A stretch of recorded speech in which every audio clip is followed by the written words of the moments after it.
Magandang umaga, hapon o gabi sa inyong lahat.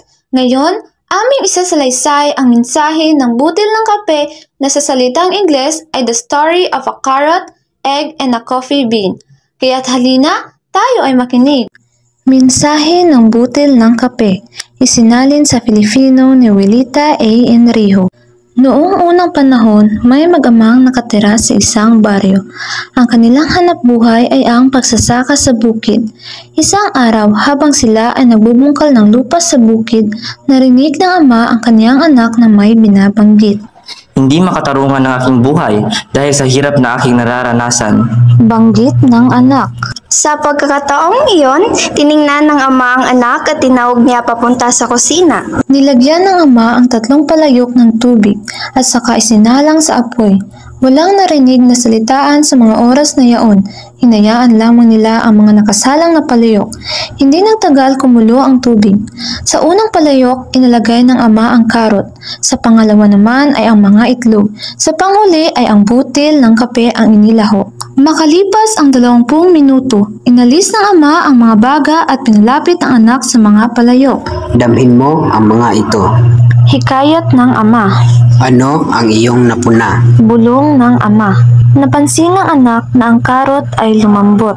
Nagsimulang magpaliwanag ang ama tungkol sa dinaanang proseso ng karot, itlog at botil ng kape. Pare-pareho itong inilahok sa kumukulong tubig, subalit iba-iba ang naging reaksyon. Ang itlog na may puti at manipis na balat bilang proteksyon sa likidong nasa loob nito ay naging matigas matapos mapakuluan. Ang karot na sa una ay matigas, malakas at tila di matitinag. Subalit matapos mailahok sa kumukulong tubig ay naging malambot na kumakatawan sa kahinaan. Samantala, ang butil ng kape nang ito ay mailahok sa kumukulong tubig ay natunaw, ngunit kapalit nito ay karagdagang sangkap ng magpapatingkad dito. Ngayon, nais kong ikintal mo ito sa iyong isipan. Ang kumukulong tubig ay katumbas na suliranin sa buhay. Usal ng ama. Kapag ito ay kumatok sa ating pinto, paano ka tutugon? Ikaw ba ay magiging karot, itlog o butil ng kape? Alin ka sa kanila?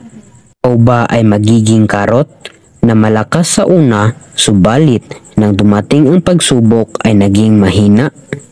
O kaya naman ay magiging tulad ng itlog na ang labas na balat ay nagpapakita ng kabutihan ng puso, subalit nagbago ng init ng kumukulong tubig?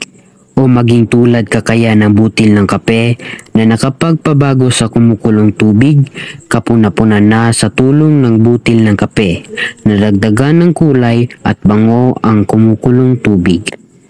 Kung ikaw ay tulad ng butil ng kape, ikaw ay magiging matatag sa oras ng pagsubok. Higit sa lahat, ikaw mismo ang magpapabago sa mga pangyayari sa paligid mo.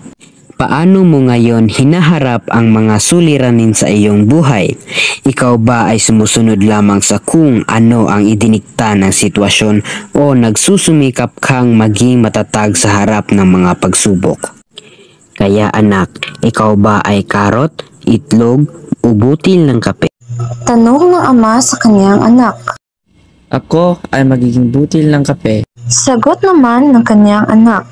Ang kwento ng mensahe ng butil ng kape ay ukol sa pagpapakita ng isang ama sa kanyang anak kung paano humarap sa mga suliranin sa buhay. Ito ay matapos magreklamo ang kanyang anak sa trabaho nito sa pagsasaka na waray hirap at pagod na sa ginagawa. Nagpahayag rin ang anak na hindi makatarungan ang kanyang buhay sapagkat tanging hirap lamang ang nararanasan niya. At dito nagtatapos ang kwento. Maraming salamat sa pakikinig. Ako nga pala si Angel Ruth Paha, ang tagapagsalaysay.